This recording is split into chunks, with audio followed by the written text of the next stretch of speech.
Good morning, guys. It's Mrs. Wallace. I just wanted to spend a couple minutes doing the 2010 free response question. We didn't get a chance to go over this in class. This was one of the first free response questions that you were given. This is also known as the John Lamb free response question about a firm named John Lamb, and they're looking to rent some machines in a factor market. The question reads, the John Lamb Company, a profit-maximizing firm producing widgets, is in a perfectly competitive widget market, so we know in the product market they're perfectly competitive, and then assume John Lamb employs a fixed number of employees and rents machines for a variable number of hours in a perfectly competitive market.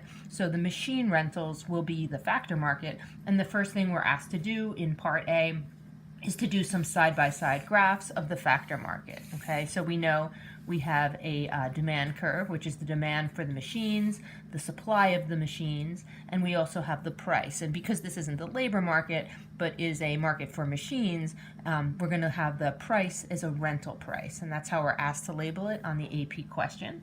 And then if we go down to the quantity, we're not asked to put this in, but you can certainly label Q star. This is the quantity of machines that would be in the market. And because the firm is in perfect competition in the factor market, they're going to be taking the price for the machines. So this is our marginal resource cost, also the same as our supply curve, and we can kind of note that the price, the rental price, is constant. Okay, so the firm is every single machine that it rents, it has the same hourly rental fee.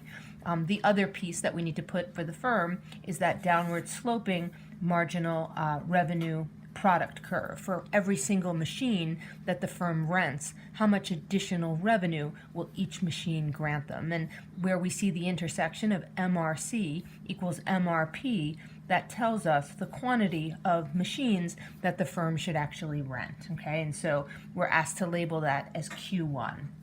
So for part B, now that we have our graph, and you could even note the firm, differentiate the firm's graph from the market graph by labeling this is the John Lamb Company. This of course is the market, and of course this is the factor market. Sometimes in a question like this, you might be asked to draw the product market, and just always have in your mind that each firm has a graph for the product market and for the factor market.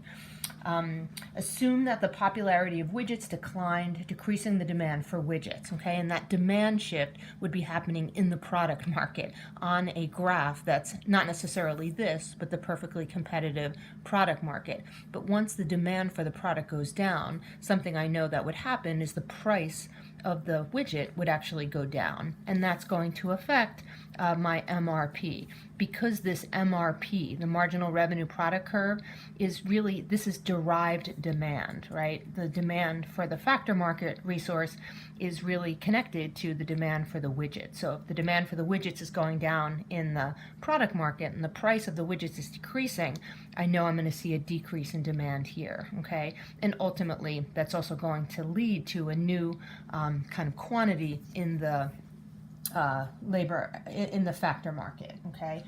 Ultimately, if this was happening in John Lamb's firm as well as all of the other firms, we would also see a market demand change and a reduction in the price. Okay, so all of those things, and we'll talk about how that happens a little bit more in class on Monday.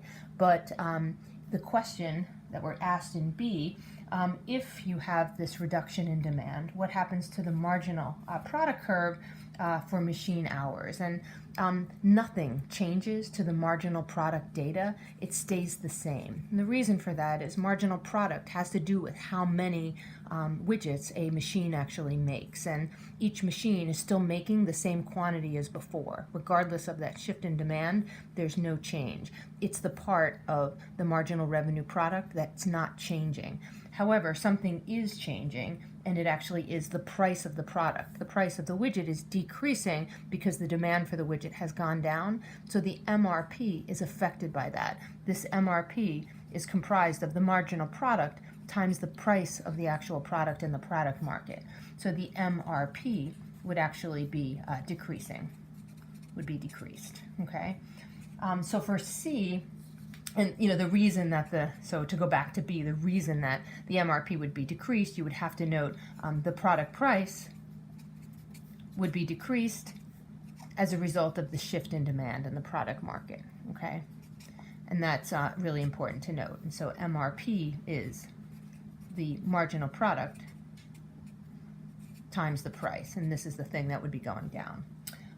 For part C, we know that John Lamb is producing the least maximizing combination of inputs, and he's hiring both labor and he's also renting machines. So we know if he's least cost, that he would have the marginal product of labor over the price of labor, which is really the marginal resource cost, should be equal to the marginal product of capital over the MRC of capital, okay? So we have some information here that we can figure out the answer to this question. They want to know what is the hourly rental price of a machine, okay? This is the piece of information that we're looking for. Using a little bit of algebra, we can figure this out. The marginal product of labor kind of corresponds to how much did the last worker hired actually contribute to the marginal, what was the marginal product? How many widgets did the last worker hire make? And we're told that that was 28, okay? And we're also told that the wage rate, or the marginal resource cost of labor, is $14 an hour. We're also told that the marginal product of the machine is 60 widgets. So the machine is pumping out a lot more product than the worker is, but the question becomes, what is the cost of the machine, the hourly rental of the machine? And if they are definitely least cost, we know that these two have to be equal to each other, so that means X has to be equal to $30, okay? Making that formula equal. Okie doke, I hope that helped a little bit. That was the 2010 free response question.